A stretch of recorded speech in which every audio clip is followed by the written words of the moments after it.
এদিকে ১৭ বছর পর খুলনায় অনুষ্ঠিত হচ্ছে মহানগর বিএনপি সম্মেলন। সকালে সার্কিট হাউস মাঠে দ্বিবার্ষিক সম্মেলন উদ্বোধন করেন বিএনপি চেয়ারপারসনের উপদেষ্টা আমানুল্লাহ আমান।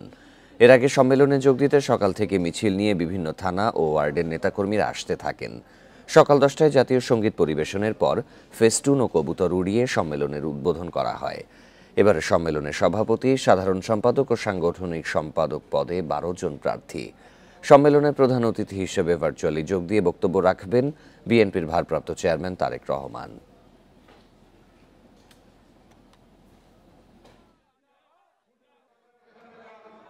এদিকে ১৭ বছর পর খুলনায় অনুষ্ঠিত হচ্ছে মহানগর বিএনপি সম্মেলন। আরও জানাতে সেখান থেকে যোগ দেবেন সহকর্মী অভিজিৎ পাল। অভিজিৎ, সম্মেলনের এই মুহূর্তের আনুষ্ঠানিকতার বিষয়ে জানাবেন। তারেক রহমান বক্তব্য দিতে কখন নাগাদ উঠতে পারেন?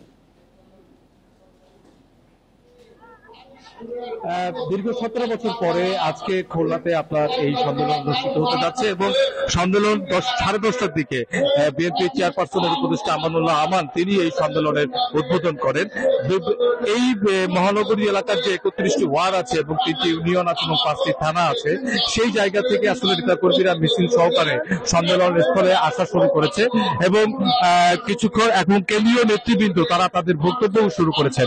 উদ্বোধনের পরপরই মূলত আসলে একটি শোক প্রস্তাব পাঠ করা হয়, যেখানে আসলে যে সমস্ত নেতাকর্মীরা মারা গেছেন তাদেরকে শ্রদ্ধাভরে স্মরণ করেন নেতৃবৃন্দ এবং তারপরে সাংগঠনিক বক্তব্য রাখেন, সাংগঠনিক প্রতিবেদন উপস্থাপন করেন খুলনা মহানগর বিএনপির সদস্য সচিব শফিকুল ইসলাম তলি এবং এরপরে আসলে কেন্দ্রীয় নেতৃবৃন্দরা কথা বলছেন।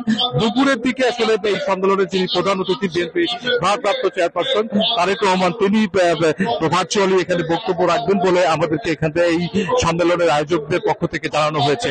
এই ২০২১ সালে সর্বপ্রথম এই আহ্বায়ক কমিটি গঠন করা হয় এবং তারপরে প্রায় ৭১ সদস্যের একটি পূর্ণাঙ্গ আহ্বায়ক কমিটি করা হয় এবং এর পরে আসলে এই সম্মেলন অনুষ্ঠিত হচ্ছে এবং ২০০৯ সালের পরে এটি প্রথম খুলনা মহানগর বিএনপির সম্মেলনের মাধ্যমে কাউন্সিলের মাধ্যমে আসলে সম্মেলন অনুষ্ঠিত হবে।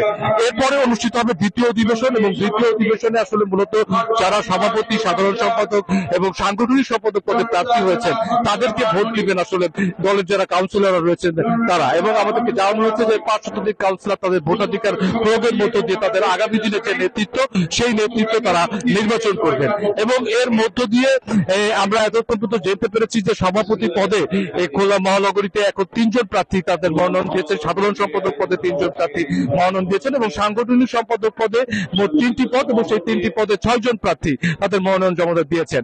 কাউন্সিলররা দ্বিতীয় অধিবেশনে তাদের ভোটাধিকার প্রয়োগের মাধ্যমে এই সকল প্রার্থীদের মধ্য দিয়ে আগামী দিনের যে নেতৃত্ব সেই নেতৃত্ব তারা তুলে ধরবেন।